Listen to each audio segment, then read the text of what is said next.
साथियों जिन्होंने इस महासंगम को यहाँ पर लाकर इकट्ठा करने का काम किया। बंधुओं, महाकुंभ जो है हम लोग आयोजित कर रहे हैं, मैं सभी समाज बंधुओं से, मातृशक्ति से एक निवेदन करना चाहूंगी। मेरे से पहले कुछ वक्ता बोले थे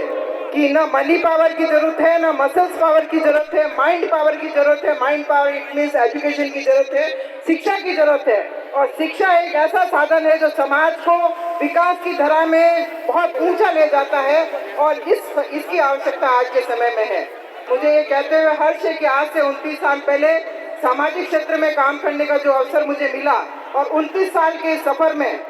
मातृशक्ति को जो एक तरीके से एजुकेशन और शिक्षा के प्रति अलग जगाने का जो काम हम लोगों ने किया है, मुझे आज खुशी है कि हर बालिका, चाहे वो छोटी मोटी सरकारी नौकरी हो, चाहे पटवारी की नौकरी हो, चाहे नर्सिंग की क्लासेस हो, इन सब में सिलेक्शन होकर हमारी बहनें भी जा रही है और भाई भी जा रहे हैं। ये शिक्षा का बढ़ता हुआ ग्राफ हमारा है। परंतु मेरा आप सभी युवा भाइयों से हाथ जोड़कर निवेदन है कि आज के समय यदि हम आवश्यकता इस बात की है कि हमारा जो पावर सेंटर है वो एजुकेशन होना चाहिए, उस एजुकेशन को सेंटर करते हुए हम लोग विकास की दूरी तय करें। इसके माध्यम से ऑटोमेटिक रास्ता आपके राजनीतिक में भी बनेगा और अन्य क्षेत्रों में भी बनेगा। तो बहुत कुछ ज़्यादा मैं नहीं कहना चाहती हूँ। मातृशक्ति से विशेष रूप से निवेदन करना चाहती हूँ कि महिलाएं परिवार की दूरी होती है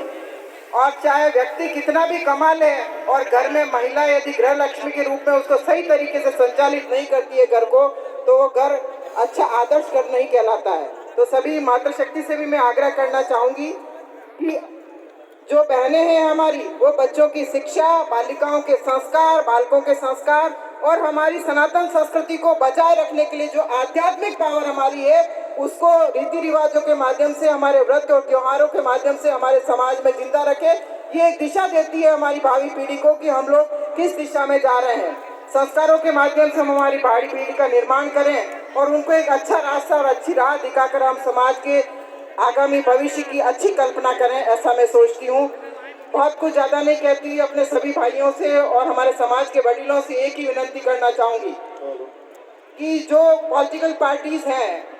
उनसे हम लोग डिमांड कर रहे हैं, परंतु ये राष्ट्रीय पार्टियां समाज की जो जनगणना है, इस 7 जिलों में हमारा जो समाज का प्रतिनिधित्व है, उसके आधार पर आकलन करके समाज को राजनीतिक महत्ता प्रदान करे। ये मैं आप सब लोगों से निवेदन करना चाहती हूँ। साथ ही ये भी कहना चाहूँगी कि स्टेट की सूची में तो हम लोग ओबीसी में हैं, परंतु सेंट्रल की सूची में हम लोग ओबीसी कैटेगरी में नहीं है। तो मैं हमारे समाज के 5-10 प्रमुख लोगों को ये आग्रह करना चाहूँगी, प्रेम जी भाई, कि हम लोग पूरे डेटा के साथ में केंद्र को एक बार हम लोग दे चुके हैं, परंतु हमारा रिप्रेजेंटेशन ऐसा होना चाहिए कि तथ्यों और प्रमाणों के साथ में, डेटा के साथ में, गणित के साथ में यदि हम उचित मंच पर कोई बात कहते हैं तो उसका परिणाम निकल कर आता है। सिर्फ हम लोग सिर्फ बात करने में इससे रिजल्ट नहीं आता, प्रॉपर जगह पर विथ फैक्ट्स और ऑथेंटिसिटी के साथ में यदि हम कोई बात करते हैं तो ये आरक्षण मिलने के हमको पूरे चांस हैं। हमें इस मंच तक जाकर 10-15 लोगों की टीम को ये जिम्मा लेना चाहिए, तभी हम लोग करेंगे। टीएसवी एरिया की आपकी ओबीसी की क्या मांगे वो प्रेम भाई और ये अन्य वक्ता बताएंगे, इस पर ज़्यादा मुझे कहने की आवश्यकता नहीं। परंतु एक बात पुनः मैं हमारे समाज के वडीलों से आग्रह करना चाहती हूँ कि जिस युवा पीढ़ी को आज आप देख रहे हैं और आपने जो मार्गदर्शन देकर इनको यहाँ तक पहुँचाया है, आर्थिक संपन्नता भी हमारे समाज में आई है, शैक्षिक जागृति भी आई है, परंतु इस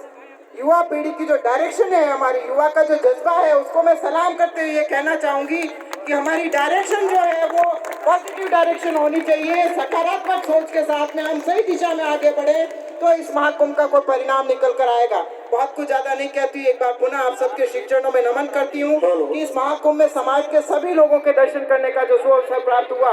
और साथ ही जय सरदार की हम नारा देंगे, जय सरदार वल्लभ भाई पटेल की, टांगी पटेल पाटीदार समाज की, समाज एकता जिंदाबाद जिंदाबाद जिंदाबाद। यही कहते हुए मैं आप सबके बीच में आगे लेना